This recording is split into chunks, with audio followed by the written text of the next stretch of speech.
Salut les gens, c'est Vin de la chaîne Vans et aujourd'hui on se retrouve pour une nouvelle vidéo, pour une nouvelle review d'épisode de l'Attaque des Titans, l'épisode 11. Le dernier épisode j'ai pas pu le faire, l'épisode 10, parce que tout simplement j'étais malade, voilà, j'avais le Covid.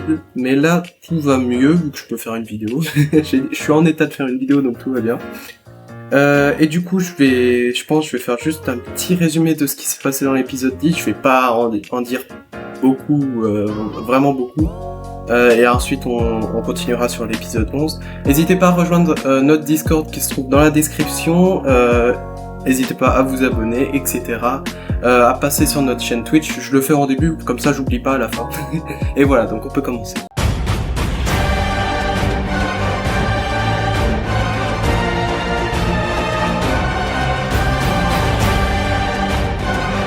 Donc, qu'est-ce qui s'est passé déjà dans l'épisode 10 ? Alors, dans l'épisode 10, on a eu de la rencontre entre l'île du paradis et les Azumabito, et cette rencontre s'est concluée par, tout simplement, l'acceptation du plan de Sig, qui consiste, en gros, à faire une espèce de mise en place, on va dire, un galop d'essai pour le grand terrassement, et du coup de donner le bestial à Historia, ce que Eren ne veut tout simplement pas. Et dans cet épisode, on a aussi eu un flashback très touchant avec tout simplement où il y avait encore Sacha qui était encore vivante. Et puis, tout simplement, la scène où Hanzi et Eren dans la prison. Cette scène avec Eren qui a deux doigts de se transformer face à Hanzi. Je sais pas si elle y était dans le manga, je crois pas qu'il se transforme dans le manga, juste qu'il s'énerve. Je sais pas si c'est un effet visuel qui a été rajouté. Mais voilà, on peut commencer déjà cet épisode 11, et cet épisode 11 commence par l'évasion de Gabi et Falco. L'évasion de Gabi et Falco de la prison en assommant un garde. Et plus loin, ils sont retrouvés par une petite fille qui est en fait orpheline, qui est orpheline et qui tout simplement vit dans une famille d'orphelins, on va dire ça comme ça. Et cette famille, bizarrement, comment elle s'appelle ? La famille Braus. Il y a un lien quand même. C'est-à-dire que Gabi est recueillie par les parents de celle qu'elle a tuée. Bon, elle le sait pas, mais voilà. Et aussi, du coup, pendant tout cet épisode, on voit la psychologie de Gabi et du coup, un peu cette propagande qu'il y a eu tout simplement sur le continent Mar. C'est que elle ne veut pas enlever son brassard, alors qu'elle a le droit, c'est son droit. Elle est plus obligée de l'avoir, mais elle dit ça parce qu'elle c'est une bonne Eldienne. Elle dit la scène du cheval qui est lourde de sens par rapport aux paroles qu'elle dit. Elle dit c'est encore un coup des démons ça. C'est vraiment que Gabi, elle croit que tous les maux du monde, c'est à cause des gens qui vivent sur Paradis. Que tout ce qui se passe dans le monde, c'est à cause d'eux.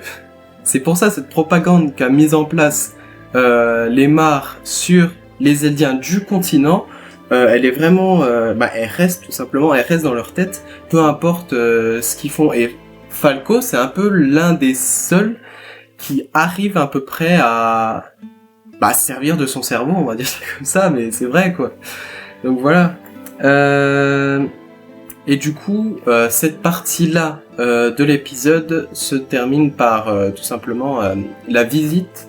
Ouais, on peut appeler ça une visite. Je sais pas si on peut appeler ça une visite. Bref, la visite que fait la fille qui les a trouvés dans son village natal. Et en fait, cette fille que tout simplement, cette fille qui a trouvé Gabi et Falco près de l'eau. C'est celle que Sacha a sauvée dans la saison 2. Vous vous rappelez où Sacha, tout simplement, lors que Sig avait transformé le village de Ragako, je sais plus exactement, en titan. C'est à ce moment-là que Sacha a réussi à sauver la fille d'une dame qui était paralysée et du coup qui se faisait manger par un titan.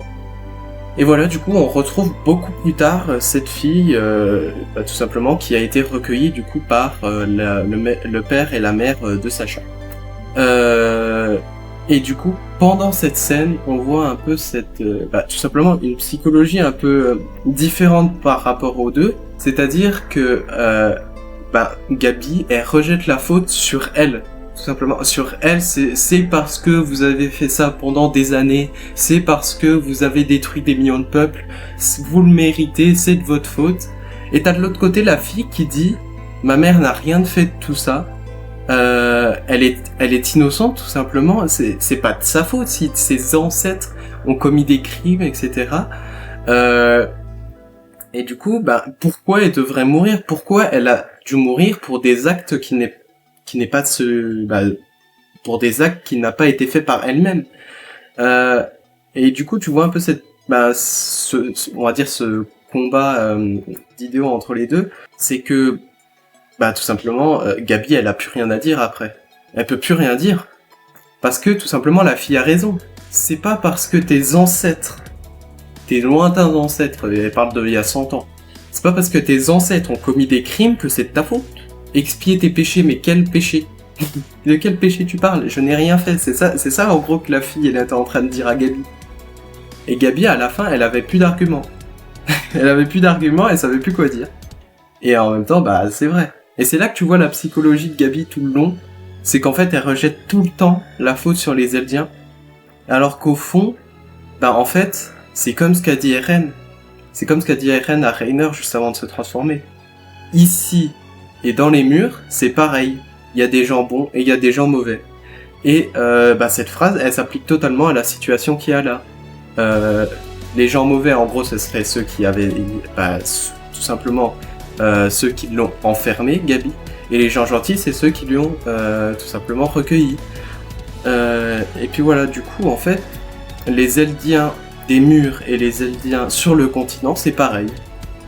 Et c'est ce que Gabi a enfin compris. Enfin, on va pas lui jeter des fleurs déjà pour qu'elle ait compris ça, mais on va dire c'est déjà pas mal qu'elle remette en question ça. Et Falco, lui, il avait déjà tout compris. C'est pour ça Falco, je l'aime bien. Falco, je l'aime bien parce qu'il est logique. C'est ça qui est bien. Donc voilà ce qui se passe pour Gabi et Falco dans cet épisode. Et en même temps de l'évasion de Gabi et Falco, tout simplement, dans les murs, les Azumabito qui vont commencer du coup à partir, et qui présentent du coup leur avion, je sais pas si c'est un espèce d'hydravion qui serait pour en gros observer le grand terrassement plus loin, tout simplement depuis le ciel, pour avoir une très belle vue. Elle a pensé à... Et aussi, on a deux choses importantes qui se sont passées. Hanzi qui commence à en avoir marre tout simplement. Même elle qui prônait, on va dire, la non-censure de tout ce qui peut être dit, c'est-à-dire qu'on devrait tout divulguer au peuple. Là, face aux journalistes, elle pouvait rien dire tout simplement. Elle avait pas, on va dire, elle avait pas d'argument à dire que pour libérer tout simplement Eren. Et du coup, comment ils ont eu ces informations, les journalistes? Comment ils ont eu le vent du fait que Eren était enfermé et tout? Et c'est des pro-Jäger, je crois. Oui, c'est ce qu'on appelle des pro-Jäger, qui en gros ont divulgué ces informations pour faire un peu un mouvement de panique. Et dans ces pro-Jäger, il y a Floch, donc le gars de la saison 3 qui voulait sauver Erwin, déjà. Et puis, on a aussi Louise. Alors, je sais pas si vous vous rappelez, mais bon, vu que vous avez vu l'épisode, je pense que vous vous rappelez du coup. Louise, c'est la fille que Mikasa a sauvée dans la saison 1 quand le patron de Trust voulait pas bouger son camion, tout simplement. Et du coup, cette Louise, elle a intégré les forces de l'armée. Et du coup, elle se retrouve embrigadée un peu dans les pro-Jäger, tout simplement pour la gloire d'Eldia, je crois, si je me rappelle bien. Je sais plus si elle dit ça, mais en gros, tout simplement pour déjà retrouver Mikasa, tout simplement, et puis lui parler. Et du coup, c'est ce qui se passe. Et voilà, c'est tout. Désolé, c'était un peu dans le désordre là. Et pour finir, juste après l'ending, on a une scène où on a l'après-Revelio, l'après-attaque de Revelio, où on a Magat qui dit on va attendre la coalition, que tout le monde se réunisse et qu'on attaque l'île du paradis. Et Reiner préférerais, parce que en fait la coalition va mettre beaucoup trop de temps, attaquer au plus vite Paradis. Du coup, on pourrait bientôt avoir de l'action. On pourrait bientôt avoir de l'action, surtout au vu de la preview. Donc voilà, c'est à peu près tout ce qui se passe dans l'épisode 11, qu'est-ce que je raconte dans l'épisode 11. Qu'est-ce que j'en ai pensé de cet épisode? On va dire déjà point positif, point négatif. Point positif, les flashbacks. Les flashbacks, quand par exemple il y a les mots de tête de Mikasa, ou quand Sacha, où on voit Sacha, ils sont très bien faits. J'ai l'impression même qu'ils sont mieux que ceux de Wii Studio. Je sais pas, je les ai trouvés mieux faits tout simplement. Et du coup, ensuite, on a aussi, j'ai trouvé aussi ce qui était positif, c'était du coup la discussion entre Laffy et Gabi. Je dis Laffy parce que je me rappelle plus de son prénom.